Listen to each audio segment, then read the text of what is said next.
नमस्कार, आप सभी का स्वागत है तिवारी एकेडमी में। कैसे हैं आप? मुझे उम्मीद है आप स्वस्थ होंगे, मस्त होंगे, बेहतरीन होंगे।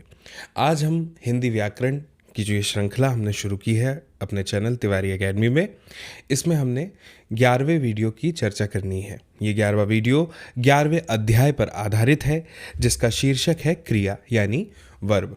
सोच के देखिए, जो भी काम हम करते हैं वो बिना क्रिया के संपन्न नहीं होता। कर्म करना ही क्रिया कहलाती है। जब भी हम कुछ भी प्राप्त करना चाहते हैं, हमारी इच्छाओं की पूर्ति के लिए, फल प्राप्ति के लिए, तब हमें कर्म करना पड़ता है। कर्म का बहुत महत्व है। हमारे कई सारे प्राचीन धर्म ग्रंथों में भी कर्म की महत्ता को बताया गया है। और आप तो जानते ही हैं कि आपको भी अगर अच्छे परिणाम प्राप्त करने हैं अपनी परीक्षा में या जीवन में कोई भी सफलता प्राप्त करनी हो, छोटी बड़ी वो फर्क नहीं पड़ता, लेकिन उसके लिए आपको कर्म तो करना ही पड़ेगा। यदि आपको भूख भी लगी है और सामने थाली परोस कर आपके रख दी गई है, तो भी आपको इतना कर्म तो करना ही पड़ेगा कि उस कौर को तोड़कर, रोटी के कौर को तोड़कर अपने मुंह तक लाना पड़ेगा, तभी आपका पेट भरेगा। तो कर्म से हम मुक्त नहीं हो सकते। कर्म हमारे जीवन का अभिन्न हिस्सा है और कर्म करने से ही मनुष्य संतोष की, फल की प्राप्ति कर पाता है। जब कर्म इतना महत्वपूर्ण है तो भला व्याकरण में वह किस तरह शामिल नहीं होता? क्योंकि व्याकरण तो भावनाओं की और विचारों की अभिव्यक्ति के संबंध में हमें अनुशासन बताता है, नियम बताता है ना। भाषा के अनुशासन को, भाषा के नियमों को हमसे परिचय कराने का काम भला व्याकरण से बेहतर और कौन कर सकता है ना? व्याकरण ही करेगा। जिस तरह से किसी विद्यालय में अनुशासन की आवश्यकता होती है, उसी तरह से भाषा में भी एक अनुशासन की आवश्यकता है, जिसकी पूर्ति व्याकरण करता है बहुत अच्छे से। आज हम क्रिया पर चर्चा करेंगे, वर्ब के बारे में सब कुछ जानेंगे और देखेंगे कि वो कौन कौन सी जानकारियां हैं जो हमें अब तक नहीं पता थी और आज पता चल गई। ये वीडियो देखने के बाद में आप ये कह पाएंगे कि क्रिया के विषय में ऐसी कोई जानकारी नहीं है, कोई तथ्य नहीं है जिसके बारे में अब आपको पता नहीं है। जब इतना फ़ायदेमंद ये वीडियो होने वाला है तो फिर इसकी शुरुआत भी कर देनी चाहिए। तो कर देते हैं और सबसे पहला वाक्य पढ़ते हैं। वाक्य लिखा है, निम्नलिखित वाक्यों को ध्यान से पढ़िए और समझिए। अब ये वाक्य कौन से हैं? जैसे पहला वाक्य है, मोर नाच रहा है। अब आप थोड़ा ध्यान से देखिएगा, इस वाक्य में लिखा है मोर नाच रहा है। यहाँ पे रहा है जो शब्द है वो हमें ये बता रहा है कि अभी भी जो है क्रिया चल रही है। मोर नाच रहा है, तो नाचना क्या है? नाचना क्रिया है। एक बात मैं आपको यहाँ पे और स्पष्ट कर देना चाहता हूँ, स्क्रीन पर लिख के बता देता हूँ, आप स्पष्ट समझ जाएंगे। जैसे इसको देखिए, ये लिखा है नाचना। मैं अगर आपसे कहूं कि नाचना क्या क्रिया है, तो आप कहेंगे बिल्कुल है, नाचना क्रिया ही तो है, नृत्य करना। बिल्कुल सही कहा आपने। लेकिन यहाँ पे ये जो शब्द है ना, नाचना, ये किससे मिलके बना है पता है आपको? ये शब्द मिलके बना है नाच से, है ना। तो ये जो नाच है ना, ये क्रिया का मूल रूप है। इसे आप कहेंगे क्रिया का मूल रूप, ठीक। और इसे ही हिंदी भाषा में हम कहते हैं धातु, ठीक। और यही धातु, ऐसी ही एक धातु है भाष, जिससे मिलकर के ये शब्द बना है भाषा, ठीक। भाष का मतलब होता है बोलना या भाषण देना, भाषण करना, ठीक। मुझे उम्मीद है आपको ये समझ में आया होगा। तो नाचना के माध्यम से मैंने आपको बताया कि धातु क्या होती है ना। मूल रूप क्रिया का धातु कहलाता है। तो मोर नाच रहा है में क्रिया क्या हो गई? नाच, ठीक। इसके बाद में दूसरा वाक्य है, लड़का पत्र लिखता है। अब यहाँ पे लड़का पत्र लिख रहा है, तो ये जो लिखता शब्द यहाँ पे आया है, ये हमें क्रिया का बोध करा रहा है। मैं इसे एक और रंग से हाईलाइट कर देता हूँ। नाच, लिखता, ये सब क्रिया का बोध हमें करा रहा है, ठीक। इसके बाद में अगला वाक्य है, सूरज निकलता है। अब यहाँ पे सूरज का जो निकलना है, इसको थोड़ा ध्यान से देखिए। क्या ये हमें किसी कार्य के होने का बोध नहीं करा रहे? क्या हमें ये नहीं बता रहे कि सूरज जो है वो उदय हो रहा है, निकल रहा है? ये भी कार्य है, बिल्कुल है। इसके बाद में एक वाक्य दिया हुआ है, रोहन विद्यालय गया। अब रोहन हो या हम हो, कोई भी हो जो विद्यालय जाते हैं, वो अगर जा रहे हैं तो जाना तो क्या है, क्रिया है। अब जब हम ये कह रहे हैं कि रोहन विद्यालय गया, तो निश्चित हम भूतकाल की तो बात कर ही रहे हैं, लेकिन फिलहाल हम यहाँ पे काल की चर्चा नहीं कर रहे हैं, बात क्रिया की हो रही है। तो विद्यालय गया, ये जो शब्द है, इसमें जो गया शब्द आया है, इससे आप समझ गए हैं कि ये जो है यहाँ पे क्रिया का बोध हमें करा रहा है। अच्छा देखिए, मैंने ना यहाँ पे क्या किया है, अलग अलग तरह के उदाहरणों को अपने इस पीडीएफ में सम्मिलित किया है। अलग अलग उदाहरण क्यों? क्योंकि क्रिया के जितने भेद हैं, जितने प्रकार हैं, उन सबको समझना बहुत ज़रूरी है। अगर हम नहीं समझेंगे तो फिर काम कैसे चलेगा, है ना। हमें तो संपूर्ण क्रिया के बारे में जानना है आज, कि क्रियाएं क्या है, कितने प्रकार हैं, कितने भेद हैं उसके, क्या परिभाषा है। तो सारे उदाहरण अलग अलग वैरायटी के मैंने यहाँ पे लिए हैं। उदाहरणों से ना स्थिति और अधिक स्पष्ट हो जाती है, ठीक है। उदाहरण ना हो तो कंसेप्ट कभी भी क्लियर नहीं होगा हमारे माइंड में। अब देखिए अगला वाक्य है, मुकेश ने डांटा। अब यहाँ पे एक शब्द आया है ना, डांटा, डांटना, क्या ये भी एक क्रिया नहीं है? इसके बाद में लिखा हुआ है क्या, स्वाति ने भोजन परोसा। अब स्वाति क्या कर रही है, भोजन परोस रही है। तो भोजन का परोसा जाना, भोजन परोसा, इसको मैं हाईलाइट कर देता हूँ, भोजन परोसा, ये क्या है? ये हमें यहाँ पर क्रिया के बारे में बताया जा रहा है। किसी का भोजन परोसना क्रिया ही तो है, कोई ना कोई काम हो रहा है वहाँ पे। जैसे लिखा है, प्रिया ने चावल बनाए। तो यहाँ पे ये जो बनाना शब्द है, बनाए, ये क्या है? क्रिया के बारे में ही तो है। बिना बनाए चावल कैसे बनेंगे, है ना। फिर है, अध्यापक पढ़ाता है। तो अध्यापक क्या कर रहा है, पढ़ाता है। पढ़ाता, पढ़ाता क्या है, क्रिया है ना। पढ़ाना एक क्रिया है, ठीक है। तो अब आप देख रहे हैं जिन शब्दों को मैंने हाईलाइट किया है, ये हमें क्या बता रहे हैं, क्रिया के या काम होने का बोध करा रहे हैं, इसलिए ये क्रिया कहलाते हैं।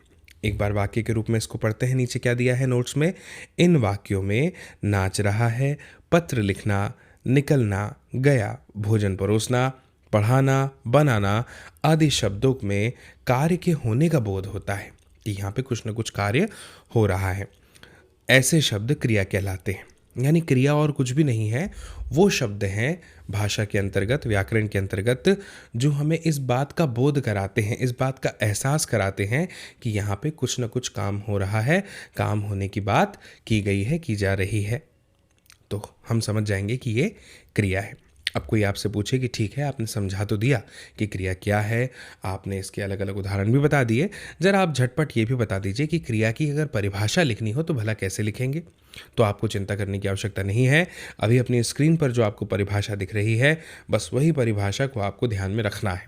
और बड़ी सरल सी परिभाषा है एक लाइन की, वाक्य के जिस शब्द से हमें किसी कार्य को करने या होने का बोध हो, उसे क्रिया कहते हैं। तो कहेंगे भाई वाह, बहुत ही सरल और बहुत ही सटीक परिभाषा आपने क्रिया की यहाँ पर दे दी है, बहुत बढ़िया। अब आगे क्या करना है, आगे जो 2 वाक्य लिखे हैं उनको पढ़ते हैं कि इसमें क्या बताया है। इसमें हमें कोई ना कोई जानकारी दी होगी महत्वपूर्ण। लिखा है कि प्रत्येक वाक्य में क्रिया अवश्य होनी चाहिए। भाई क्यों होनी चाहिए? क्योंकि क्रिया के बिना वाक्य नहीं बनता। क्रिया वाक्य की अनिवार्यता है, ध्यान रखिएगा। अनिवार्य शब्द की बात यहाँ पे हो रही है, जिसे अंग्रेजी में कहते हैं इसेंशियल, यानी उसका उपयोग प्रयोग होगा ही, उसके बिना काम नहीं चल सकता। हिंदी भाषा में क्रिया वाक्य के अंत में आती है। अगर आप बात करेंगे हिंदी भाषा की, हिंदी लैंग्वेज की, तो इसमें क्रिया जो है वो हमेशा कब आएगी, वाक्य के अंत में आएगी। कई वाक्य ऐसे भी हमें देखने को मिलेंगे जिसमें एक से अधिक क्रियाएं होंगी या हो सकती हैं। कुछ वाक्यों में क्रिया जो है वो छुपी हुई होती है, लुप्त होती है, लेकिन होती ज़रूर है, ठीक। अब देखिए, जैसा कि मैंने आपको इस अध्याय की शुरुआत में बताया था बच्चों, यहाँ पे हमें धातु के विषय में भी बताया गया है। भाई धातु के विषय में तो हमने पहले अध्याय में ही थोड़ा बहुत समझ लिया था व्याकरण के, आपने ज़रूर देखा होगा। मेरी ऐसी अपेक्षा रहती है आपसे कि पिछले वीडियोज़ आप ज़रूर देखते होंगे, क्योंकि पिछले वीडियोज़ को अगर आप एक क्रम से देखते हुए फिर यहाँ आएंगे ना, तो आपको ऐसा लगेगा कि भाई वाह, कितना सरल है हिंदी व्याकरण, कितना आसान है। और ऐसा नहीं है कि आपको ऐसा लगेगा, वास्तविकता भी यही है। व्याकरण बहुत सरल है भाषा के जितना। भाषा कितनी सरल है, जो मन में विचार आया हमने व्यक्त कर दिया अपनी भाषा में, है ना। यही तो भाषा की सरलता है और उसका महत्व भी है। तो अब धातु को भी एक बार फिर से समझ लेते हैं थोड़ा अच्छे से इस बार, है ना, गूढ़ तरीके से। धातु के बारे में क्या लिखा है कि क्रिया के मूल रूप को धातु कहते हैं। जो मूल रूप है वही धातु कहलाती है। जैसे पढ़, लिख, पी, सो, उठ, बैठ, दौड़, हंस, जाग आदि। भाई आपने वाक्य बनाना सीखा है कि नहीं? कुछ शब्दों का प्रयोग करके वाक्य बनाइए। इस तरह से आपने एक्सरसाइज तो की ही होगी, है ना? जैसे यहाँ पे लिखा है क्या, एक बार मैं अलग रंग से हाईलाइट कर देता हूँ फिर से। पढ़ लिखा है यहाँ पे, है ना? तो पढ़ से अगर आपको मैं कहूँ कि एक शब्द बनाइए, पढ़ एक धातु है, तो शब्द क्या हो गया इसमें क्रिया का रूप करके कि जैसे पढ़ना, है ना? अब इसका वाक्य बनाइए, तो वाक्य कैसे बनाएंगे? प्रिया को पढ़ना बहुत पसंद है। ठीक है, फिर क्या लिखा है? लिख। अब ये जो लिख धातु है इसका शब्द क्या हो जाएगा? लिखना। अब इसके लिए आप क्या करेंगे? इसका अगर वाक्यों में प्रयोग करना हो तो कैसे करेंगे? मुझे पत्र लिखना चाहिए अपने मित्र को। इसके बाद लिखा है पी। अब पी एक धातु है और इसका यदि आपको शब्द बनाना हो तो बन जाएगा पीना। और इसका अगर आप वाक्य में प्रयोग करेंगे तो कैसे प्रयोग करेंगे? रोज सुबह उठकर 1 गिलास पानी पीना चाहिए। ठीक है, फिर लिखा है सो का क्या हो जाएगा? सोना। देखिए हम बस ना लगा रहे हैं, है ना? ध्यान दीजिएगा। सोना, तो सोना का क्या होगा यहाँ पे? कैसे बोलेंगे हम कि भाई मुझे आज सोना खरीदने जाना है। क्या ये सही वाक्य होगा? आप कहेंगे नहीं, सही वाक्य तब होगा जब सोना धातु के लिए नहीं धातु के लिए प्रयोग होगा। धातु धातु में फर्क है ना? देखिए, तो ये जो धातु है ये वो वाली धातु नहीं है ना? यहाँ पे सोने का मतलब गोल्ड से नहीं है। सोने का मतलब यहाँ पे जो है स्लीप से है ना? स्लीपिंग, सोना। तो सोने के लिए क्या बोलेंगे आप? कैसा वाक्य बनाएंगे कि मुझे आज रात को जल्दी सोना है। ठीक है, इस तरह से। फिर लिखा है जैसे उठ, बैठ, दौड़, हंस, जाग, इन सब में हमें ना लगाना है। तो चलिए देखते हैं नीचे क्या लिखा है। क्रिया का सामान्य रूप मूल। धातु में ना प्रत्यय जोड़कर क्रिया के सामान्य रूप बनाए जाते हैं। जैसे पढ़ था, इसमें ना लगा दिया तो क्या हो गया? हो गया पढ़ना। फिर आप देखेंगे कि लिख है, इसमें ना जोड़ दिया तो ये हो गया लिखना। ऐसे ही पी है, उसमें ना जोड़ दिया तो ये हो गया पीना। ठीक वैसे ही सो में ना जोड़ देंगे तो ये हो जाएगा सोना। उठ में ना जोड़ देंगे तो ये हो जाएगा उठना। वैसे ही बैठ में ना जोड़ देंगे तो ये हो जाएगा बैठना। दौड़ना, हंसना, जागना, ये सब क्या है? ये सब क्रिया है और क्रिया के मूल रूप से बनाए गए शब्द हैं जिनमें हमने ना प्रत्यय जोड़ा है। समझ में आ रहा होगा प्रत्यय क्या होते हैं, जो शब्द के कहाँ जोड़े जाते हैं, आगे या पीछे? इसका जवाब आप मुझे कमेंट बॉक्स में कमेंट करके बताइएगा। आगे लिखा हुआ है बच्चों कि क्रिया के मूल रूपों से अनेक क्रियाएं बनती हैं। जैसे पढ़ से पढ़ा बन गया, पढ़ता बन गया, पढ़ते बन गए, पढ़ती बन गया, पढ़ूं, पढ़ूंगा, पढ़ेंगे, पढ़ी आदि। सोच के देखिए, एक मूल रूप से कितनी सारी क्रियाएं जो हैं वो हमें बन जाती हैं, सामने दिख जाती हैं। और ऐसा नहीं है कि इन सब की आवश्यकता नहीं है, एक ही काफ़ी है, बिल्कुल नहीं। अलग अलग समय को बताने के लिए ये सारी क्रियाएं ज़रूरी हैं। जैसे भविष्य काल में अगर बताना हो तो पढ़ूंगा शब्द का प्रयोग करेंगे, है ना? पढ़ लिया शब्द का नहीं, या पढ़ी ऐसे शब्द का प्रयोग नहीं होगा, है ना? गा लग गया है उसमें। ठीक है, इस तरह से। अब हम बात करेंगे क्रिया के भेद की, यानी क्रिया के प्रकारों की। तो चलिए क्रिया के प्रकारों पर भी चर्चा कर लेते हैं। एक बात आपको यहाँ पे ध्यान में रखनी है, बहुत ही सरल सी बात है। वो बात यह है कि क्रिया के भेद ना 2 प्रकार से होते हैं। पहला, कर्म के आधार पर क्रिया के भेद होते हैं कि काम कौन सा किया गया, कैसे किया गया। दूसरा है प्रयोग और संरचना के आधार पर। अब आप कहेंगे प्रयोग और संरचना के आधार पर अर्थात, तो चिंता मत कीजिए, सब को समझेंगे। सबसे पहले प्रकार पर चर्चा करते हैं। पहला प्रकार क्या है? कर्म के आधार पर क्रिया के भेद। तो कर्म के आधार पर क्रिया के 2 भेद होते हैं। कौन कौन से? एक है सकर्मक क्रिया और एक है अकर्मक क्रिया। अब आप कहेंगे जब क्रिया का मतलब ही कर्म के होने से है तो फिर ये सकर्मक तो ठीक है, लेकिन ये अकर्मक कैसे? तो आप उसकी भी चिंता मत कीजिए, वो भी आपको बड़ी सरलता से समझ में अभी आने वाला है। सबसे पहले सकर्मक क्रिया की बात कर लें। सकर्मक शब्द को देखिए, इसमें कर्मक के साथ में स जुड़ा हुआ है, यानी साथ। तो इसका मतलब है कर्म के साथ जिन क्रियाओं में कर्म की अपेक्षा रहती है उन्हें सकर्मक क्रिया कहते हैं। जैसे कि मैं आपको वाक्य बताता हूँ। लिखा है, आयुष पुस्तक पढ़ रहा है, मोहित टीवी देख रहा है, प्रणव ने पत्र लिखा, पिताजी मिठाई लाए हैं। इन सब वाक्यों में देखिए आप, पढ़ रहा है, पत्र लिखा, देख रहा है, लाए, ये सब कैसे शब्द हैं? ये सब वो शब्द हैं जो हमें क्रिया का बोध करा रहे हैं। और कौन सी क्रिया का? सकर्मक क्रियाओं का बोध करा रहे हैं। सकर्मक मतलब कर्म के साथ हो रही है चीज़ें, जैसे पुस्तक, चित्र, पत्र तथा मिठाई, ये सब तो कर्म है। पढ़ने, देखने, लिखने, लाने का कार्य क्रमशः आयुष, मोहित, प्रणव और पिताजी यानी कर्ता कर रहे हैं, है ना। तो इनका जो फल है वो कर्म पर पड़ रहा है, इसलिए सभी की सभी कौन सी क्रियाएं हैं? सकर्मक क्रियाएं हैं। सोच के देखिए, जो काम किया है उसका जो असर है, काम का जो असर है वो किस पर पड़ रहा है? कर्म पर पड़ रहा है। फल जो है वो कर्म पर पड़ रहा है। तो यहाँ पे आपको समझने की आवश्यकता है कि ये सकर्मक क्रियाएं कहलाएंगी। और परिभाषा से स्पष्ट हो जाएगा, जैसे कि जिन क्रियाओं के कार्य का फल कर्ता को छोड़कर कर्म पर पड़ता है, क्रियाओं का फल जो है ना वो कर्ता पे नहीं पड़ रहा है, कर्म पे पड़ रहा है, वे सकर्मक क्रियाएं कहलाती हैं। और देखिए क्या लिखा है, विशेष सकर्मक क्रिया की पहचान के लिए क्रिया के साथ क्या, किसको शब्द लगाकर प्रश्न करना चाहिए। अच्छा देखिए, इस वाक्य को थोड़ा ध्यान से देखिए। यहाँ पे लिखा है, आयुष पुस्तक पढ़ रहा है। अब यहाँ पे कर्ता कौन है? कर कौन रहा है? आयुष कर रहा है ना। लेकिन आयुष पे कर्म का फर्क उतना नहीं पड़ रहा जितना किस पे पड़ रहा है? क्रिया पे पड़ रहा है। पुस्तक पढ़ रहा है, क्रिया हो रही है, ठीक है, ये सकर्मक क्रिया की बात हो रही है, ठीक है। अब बोल रहा है कि अगर क्रिया के साथ क्या और किसको शब्द लगाकर प्रश्न किया है तो इसका मतलब है कि यहाँ पे सकर्मक क्रिया की बात होगी। तो प्रश्न याद रखेंगे, या तो क्या लगेगा या फिर किसको। जैसे आयुष क्या पढ़ रहा है? पुस्तक पढ़ रहा है। मोहित क्या देख रहा है? टीवी देख रहा है। प्रणव ने क्या लिखा है? पत्र लिखा है। पिता क्या लाए हैं? मिठाई लाए हैं। इस तरह से अभी हमने क्या देखा कि क्रिया के साथ क्या शब्द लगाने से उत्तर में कर्म कारक हमें प्राप्त हो जाता है। कर्म कारक यानी जो हमें कर्म के होने का, क्रिया के होने का बोध कराता है शब्द।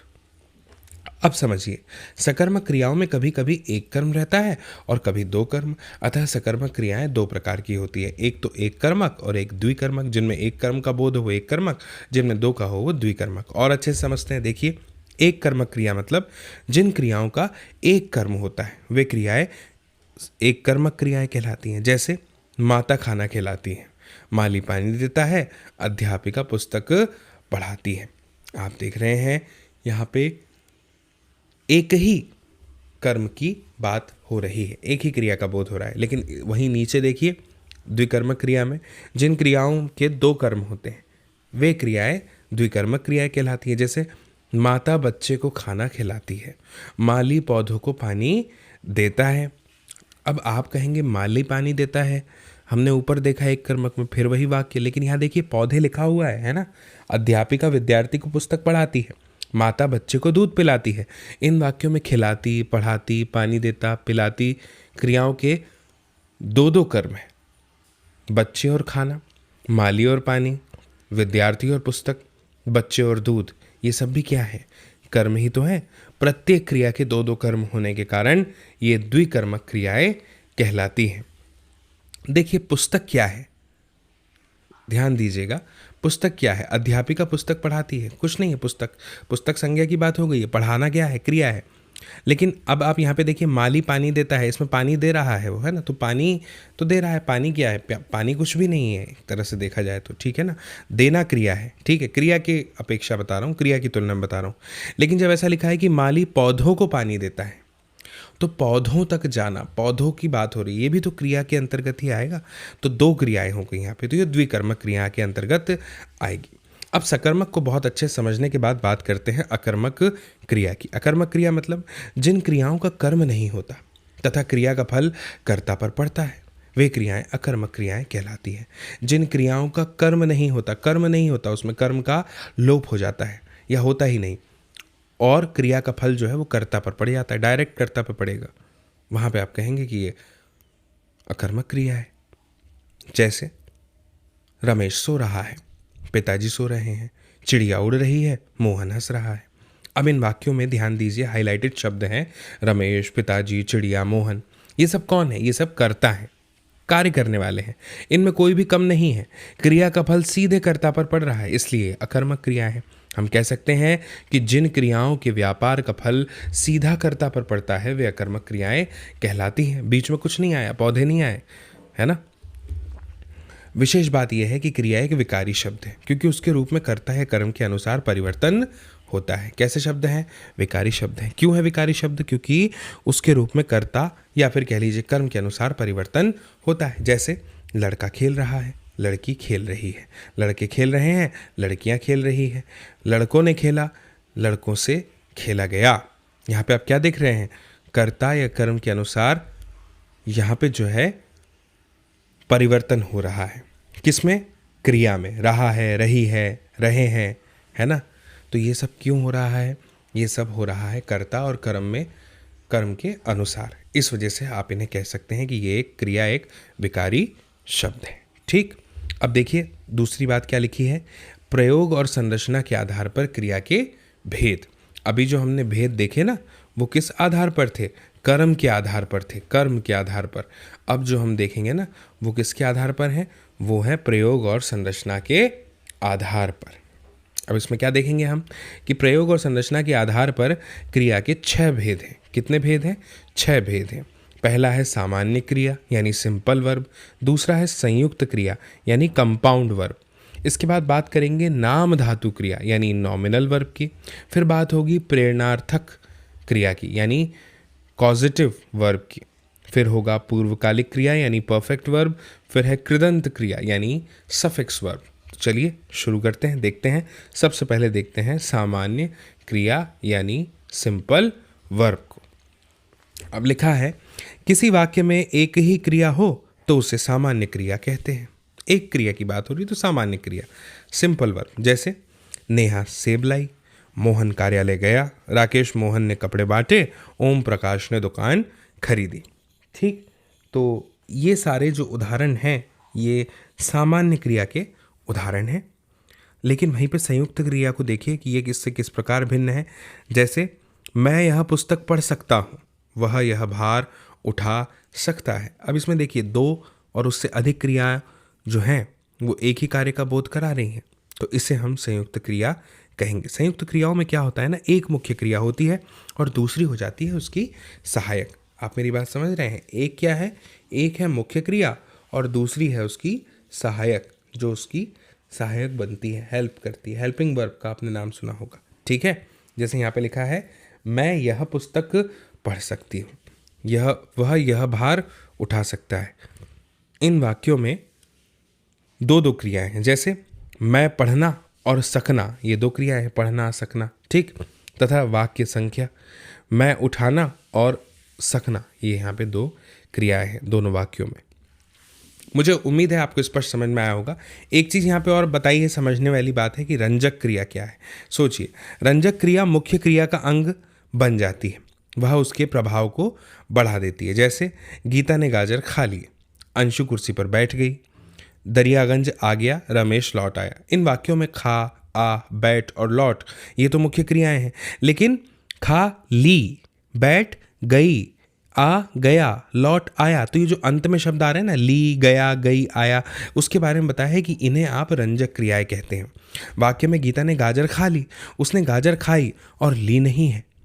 रंजक क्रिया ली का अर्थ लेना होता है। इस वाक्य में इसका स्वतंत्र अर्थ नहीं रहा, बल्कि इसने मुख्य क्रिया खा के प्रभाव को बढ़ा दिया, खा ली। तो यहाँ इसका प्रयोग खा चुकने के अर्थ में हुआ है, तो इन्हें आप रंजक क्रिया की श्रेणी में लेंगे।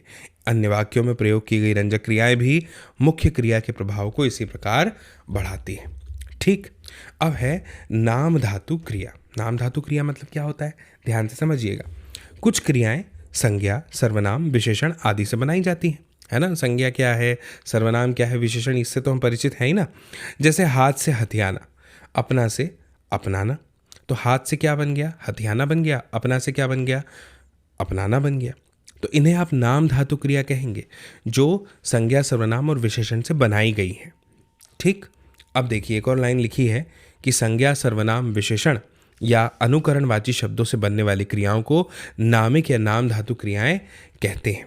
जैसे कि उदाहरण से समझेंगे, उदाहरण से स्पष्ट हो जाएगा। पहला वाक्य लिखा है कि आयुष पाठ दोहराने लगा है। ठीक, अब यहाँ पे देखिए जो दोहराना शब्द आया है ये क्या है? ये नाम धातु की क्रियाएं तो हैं। हमें अच्छाई को अपनाना चाहिए। अपना शब्द से यहाँ पे बना है अपनाना, दोहरा शब्द से बना है दोहराना। वैसे ही रमेश दरवाज़ा रंगने लगा है, रंग कर रहा है तो उससे रंग से बन गया शब्द रंगना। ननकू का शोर मचाना फिर से सिर में दर्द कर देता है, सॉरी, ननकू का शोर मचाना सिर में दर्द कर देता है। तो शोर मचाना, यहाँ पे मचाना शब्द आया है, तो ये मचाना क्या है? ये नाम धातु क्रिया है ना। तो अब देखिए रंग संज्ञा है, दोहरा विशेषण है, अपना सर्वनाम है, तो ये सब की सब नाम धातु क्रियाओं के अंतर्गत आएंगी। अब यहाँ पे ध्यान दीजिए, कुछ निम्नलिखित बातें बोली गई हैं कि संज्ञा शब्दों से जैसे लात लतियाना, बात बतियाना, शर्म शर्माना, दुख दुखाना, ये वो शब्द दिए गए हैं जिनसे की क्रियाएं बनी हैं संज्ञा शब्दों से। जैसे लात से हो गया लतियाना, बात से हो गया बतियाना, शर्म से हो गया शर्माना और दुख से हो गया दुखाना। अगर सर्वनाम शब्दों से क्रिया की बात करें तो जैसे अपना, अपनाना। विशेषण शब्द जैसे दुबला, इससे बन गई दुबलाना। गर्म से गर्माना, ठंड से ठंडाना। अनुकरणीय शब्द कौन से होते हैं? जैसे टिमटिम, इससे बन गया टिमटिमाना। ठक ठक ठक ठकाना, थप थप थप थपाना। यानी जो वस्तु की आवाज़ होती है उसको दर्शाने वाले शब्दों को आप कह रहे हैं कि अनुकरणीय शब्द कहा जा रहा है। अब आगे देखिए, चौथा प्रकार हमने क्या पढ़ा था? प्रेरणार्थक क्रिया। ये क्या है? इसमें क्रिया को कर्ता स्वयं नहीं करता, दूसरे को करने के लिए मोटिवेट करता है, प्रेरित करता है। उस क्रिया को प्रेरणार्थक क्रिया कहते हैं। नाम से स्पष्ट है, प्रेरणार्थक क्रिया, जिसमें प्रेरणा दी जा रही है दूसरे को कर्म करने के लिए। जैसे राजेश अंशु को पंजाबी पढ़ाता है, अमन दादी जी को सड़क पार कराता है, माँ बेटी को दूध पिलाती है और अध्यापिका ने नीना से निबंध लिखवाया। इसमें पहले वाक्य में देखिए राजेश ने, अब सिंपल वाक्य हो सकता था कि अंशु पंजाबी पढ़ती है, लेकिन यहाँ पे क्या लिखा है? राजेश अंशु को पंजाबी पढ़ाता है। यानी एक व्यक्ति जो है वो दूसरे को क्या कर रहा है? कर्म करवाने के लिए प्रेरित कर रहा है कि पढ़ो। जैसे कि दूसरा वाक्य देखिए क्या लिखा है? अमन दादी जी को सड़क पार कराता है। अब दादी जी सड़क पार करती हैं, ऐसा वाक्य होता, लेकिन अमन दादी जी को सड़क पार कराता है, यानी अमन मोटिवेट कर रहा है दादी जी को कर्म करने के लिए। तो यहाँ पे जो क्रियाएं हैं ये प्रेरणार्थक क्रियाएं हैं। प्रेरणार्थक क्रियाओं का ही ये क्या है? उदाहरण है। जैसे तीसरे वाक्य में लिखा है माँ बेटी को दूध पिलाती है ना। तो यहाँ पे जो माँ है वो क्या है? प्रेरणा का काम कर रही है, प्रेरित कर रही है बच्ची को दूध पीने के लिए। चौथा वाक्य लिखा है कि अध्यापिका ने नीना से निबंध लिखवाया। तो अब नीना को निबंध लिखना था, लेकिन अध्यापिका निबंध लिखवा रही है, यानी अध्यापिका प्रेरित कर रही है नीना को कर्म करने के लिए। इसीलिए लिखा है यहाँ पे कि क्रिया को कर्ता स्वयं नहीं करता, बल्कि दूसरे को करने के लिए प्रेरित करता है। उस क्रिया को प्रेरणार्थक क्रिया कहते हैं। ठीक है, मुझे उम्मीद है आपको समझ में आया होगा। तो इन वाक्यों में प्रेरणार्थक क्रियाएं कौन सी हैं? पढ़ाता, कराता, पिताजी, लिखवाया, ये सभी क्रियाएं प्रेरणार्थक की क्रियाएं हैं। ठीक, अब देखिए यहाँ पे क्या लिखा है? वाक्य में अंशु पढ़ती है, उसे पढ़ने की प्रेरणा राजेश दे रहा है। वाक्य में बेटी माँ की प्रेरणा से दूध पीने की क्रिया करती है। वाक्य में दादी जी सड़क पार कर सकते हैं, उन्हें पार करने की क्रिया अमन कर रहा है। वाक्य में नीना अध्यापिका की प्रेरणा से निबंध की क्रिया करती है, निबंध लिखती है। इस तरह से फिर है पूर्वकालिक क्रिया। इसमें क्या होता है? नाम से स्पष्ट है, पूर्वकालिक, किसी वाक्य के मुख्य क्रिया से पहले होने वाली क्रिया पूर्वकालिक क्रिया कहलाती है। सोच के देखिए क्या क्या कह रहा है? किसी वाक्य में जो मुख्य क्रिया है, जो मेन वर्ब है, उससे पहले अगर कोई क्रिया हो रही है तो वो पूर्वकालिक है। जैसे कैसे समझ में आएगा? उदाहरण से समझ में आएगा। पहला उदाहरण देखिए, शिव कुमार नहाकर पूजा करने लगा। ठीक है, अब मुख्य क्रियाएं जो हैं उसके पहले जो है कुछ क्रियाएं आ रही हैं। करने लगा, चली गई, जीता, लिखो से पहले, ये सब। और वाक्य देखिए, टीनू लड़कर मायके चली गई। यहाँ पे चली गई शब्द जो है, आप समझ पा रहे हैं ना, यहाँ पे पूर्वकालिक क्रिया की बात हो रही है। सविता ने कविता सुनाकर पुरस्कार जीता। राकेश ने देखकर निबंध लिखा। तो इन वाक्यों में नहाकर, सुनाकर, लड़कर, देखकर, ये सब की सब क्या है? पूर्वकालिक क्रियाएं हैं जो मेन क्रिया के पहले हो रही है। नहाकर, फिर क्या किया? मेन क्रिया क्या थी यहाँ पे? मुख्य क्रिया क्या है? पूजा करने लगा। ठीक है, मुख्य क्रियाएं करने लगा, चली गई, जीता, लिखो, इनसे पहले आई। तो आप समझ गए होंगे पूर्वकालिक क्रिया का मतलब क्या है। वो क्रिया जो मुख्य क्रिया के पहले होती है। फिर है कृदंत क्रिया। अब ये कृदंत क्रिया क्या है? कुछ क्रियाएं ऐसी होती हैं जिनका निर्माण शब्दों के अंत में प्रत्यय शब्दों का अंश जोड़ के किया जाता है, शब्दांश जोड़ के किया जाता है। जब शब्दों के अंत में प्रत्यय या शब्दांश जोड़कर क्रियाओं का निर्माण किया जाता है तो इस प्रकार बनी क्रियाओं को कृदंत क्रियाएं कहते हैं। जैसे पढ़, अब पढ़ में ता जोड़ दिया, पढ़ता हो गया। पढ़ में आ जोड़ दिया, पढ़ा हो गया। पढ़ में कर जोड़ दिया तो पढ़कर हो गया। चल को बात करते हैं, चल शब्द की बात करते हैं, चल क्रिया की बात करते हैं। इसमें ता जोड़ेंगे तो चलता हो जाएगा, आ जोड़ेंगे तो चला हो जाएगा, कर जोड़ेंगे तो चल कर हो जाएगा। इस तरह से, ठीक। दौड़, दौड़ में ना जोड़ा तो दौड़ना हो गया, दौड़ में आ जोड़ा तो दौड़ा हो गया, दौड़ में कर जोड़ा तो दौड़ कर हो गया। मुझे उम्मीद है ये वीडियो में जो हमने क्रिया पर बात की है अब तक आपको समझ में आई है। 4 स्मरणीय बातें हैं जो याद रखनी है, इनको थोड़ा ध्यान से समझ लीजिए। जिस शब्द से किसी काम का करना या होना पाया जाए उसे क्रिया कहते हैं। क्रिया के मूल रूप को क्या कहते हैं? धातु कहते हैं। जब कर्ता अकेला आता है तो वाक्य की क्रिया कर्ता के अनुसार होती है। जब क्रिया के साथ कर्म का प्रयोग नहीं होता तो वह क्रिया कैसी होती है? अकर्मक होती है, क्योंकि कर्म का प्रयोग नहीं हो रहा है तो अकर्मक है। ठीक। मुझे उम्मीद है कि आपको यह वीडियो बहुत अच्छे से समझ में आया होगा और बहुत अच्छे से आपने इन सारी चीज़ों को नोट किया होगा, ऐसी मेरी आपसे अपेक्षा है। अपने विचारों को ज़रूर कमेंट बॉक्स में कमेंट करके लिखिएगा। आपके विचार जानना हमारे लिए बहुत ज़रूरी है, आपकी प्रतिक्रिया जानना हमारे लिए बहुत आवश्यक है। हमें पता होना चाहिए, पता चलना चाहिए कि जो हम वीडियो बना रहे हैं, जैसा आपको पढ़ा रहे हैं, आपको समझ में आ रहा है या नहीं आ रहा है ना। इसके अलावा आप इस वीडियो की लिंक को ज़रूर अपने सभी साथियों के साथ साझा कीजिएगा ताकि वे लोग भी देख पाएँ इस महत्वपूर्ण वीडियो को, समझ पाएँ इस जानकारी को। और आपसे मेरी जल्दी मुलाकात होगी अगले नए वीडियो में, नए अध्याय, नई जानकारी के साथ। तब तक के लिए आप सभी को मेरा नमस्कार।